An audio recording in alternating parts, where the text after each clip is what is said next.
Dans tous les établissements de Guyane, l'enjeu est sanitaire. Le protocole national du ministre de l'Éducation, sorti le 7 juillet dernier, est allégé. Mais ces directives devront être appliquées.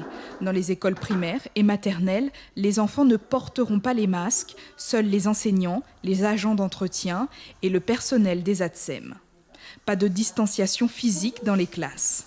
Et le nettoyage et la désinfection des sols et des surfaces seront réalisés au minimum une fois par jour.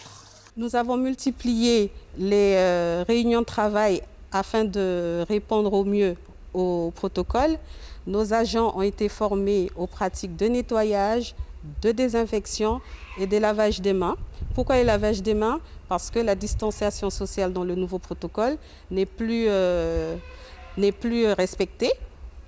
Nos agents auront pour mission le nettoyage, la désinfection et aussi aider les enseignants à ce que les élèves lavent les mains régulièrement.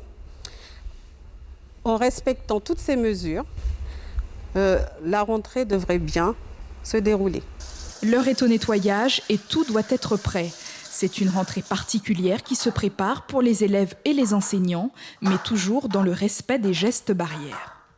Je pense qu'il faut rassurer les parents. Il y a plus de chances que les enfants soient contaminés à l'extérieur de l'école qu'à l'intérieur de l'école, étant donné les mesures de sécurité qu'on va prendre sur les établissements scolaires. Nous avons commandé du matériel nécessaire de manière à ce que les enfants, surtout en maternelle, puissent continuer à manipuler. Donc on a individualisé beaucoup le matériel de manière à ce que, par exemple, pour la pâte à modeler, chacun ait sa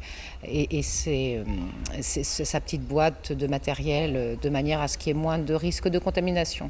Le 3 septembre, mercredi prochain, tous les élèves des établissements publics de Mana feront leur rentrée.